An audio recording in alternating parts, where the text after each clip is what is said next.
Reform Secretary, Secretary Conrad Estrella. Magsiupo po tayo. The First District Representative of Pangasinan, Congressman Art Celeste, and other members of the House of Representatives. Mark Coanco is also here.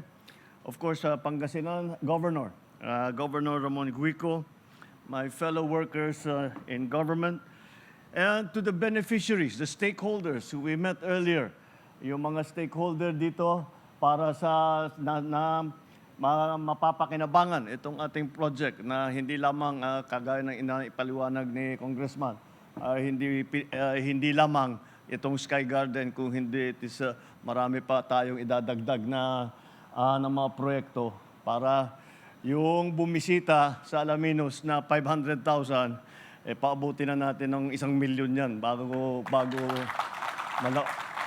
bago tayo matapos para naman gumanda ang ekonomiya, hindi lamang Alaminos, hindi lamang sa distrito, kundi sa buong probinsya. Kasama na rin dyan ang lahat ng mga probinsya na malapit sa inyo. Baka hanggang dun sa amin, maramdaman pa namin yung epekto nito.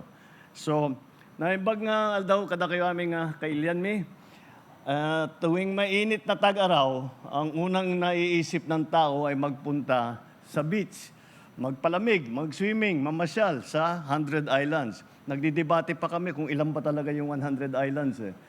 Ang sabi ni Congressman, 123. I remember my father coming in here.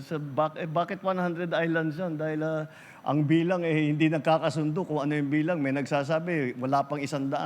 May nagsasabi naman 120. Kaya tama-tama yan. Gawin natin adventure para sa ating mga turista. Silang magbilang. Mga simpleng alaala na tag-araw na tumatak sa bawat pamilyang Pilipino. Kilala ang Pangasinan pagdating sa pasyalan, turismo, pagkain, gaya ng Alaminos longganisa, bangus, puto, tupig at bagoong isda. Higit sa lahat, sa bait at sipag ng inyong mga taga-Pangasinan.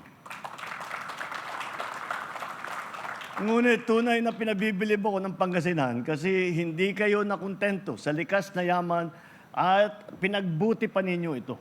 Ang 100 Islands ay naging national park, ang kauna-unahang national park sa ating bansa.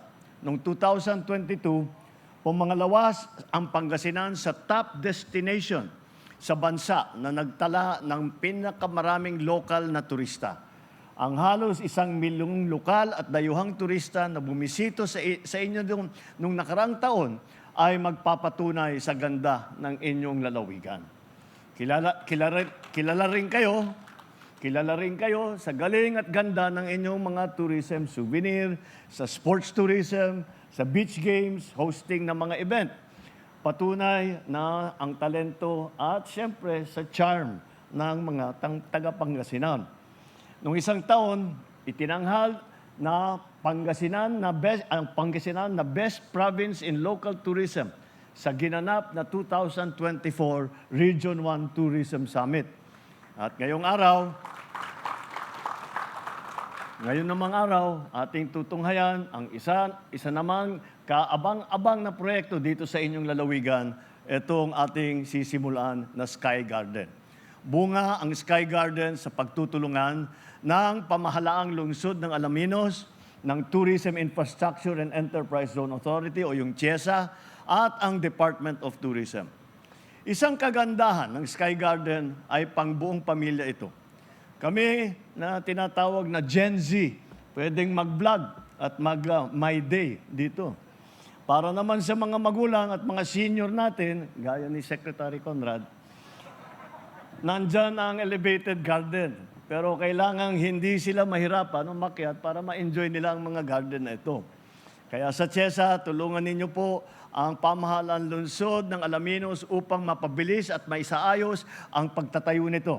Kailangan senior-friendly. Conrad, lagi kitang inaalala kasi alam ko, nanlalambot niyo minsan yung tuhod mo. Hangarin natin na maghatid ang Sky Garden ng sigla at magbigay daan para sa mas maraming bisita at trabaho para sa mga taga rito.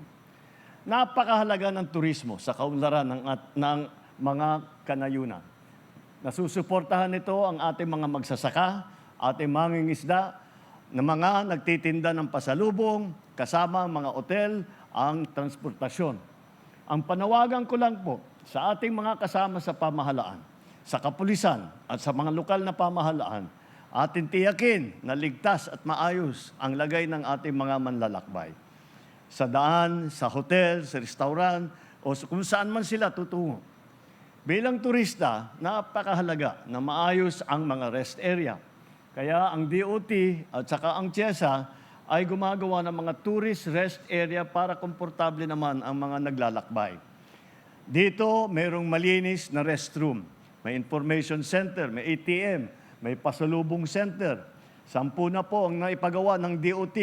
At may ginagawa pa sila, mga tourist rest area sa Lingayen, Pangasinan. Kasabay nito, ginagawa na rin natin ang mga Tarem Santa Cruz Road. Kapag natapos na ito, mas bibilis pa ang biyahe papunta at pabalik mula Pangasinan hanggang sa Zambales. Dagdag pa rito ang Tarlac Pangasinan La Union Expressway Extension at Dagupan Mangaldan Calasiao Circumferential Road Project.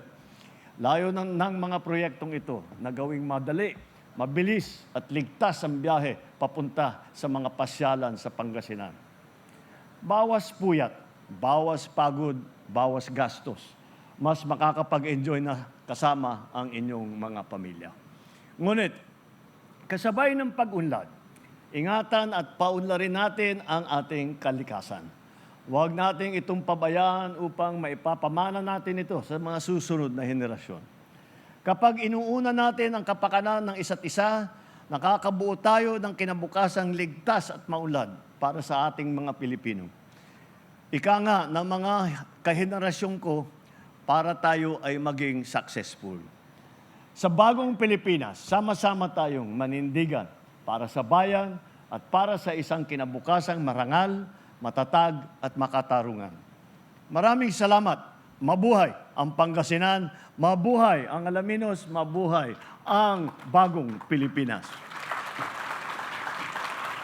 Maraming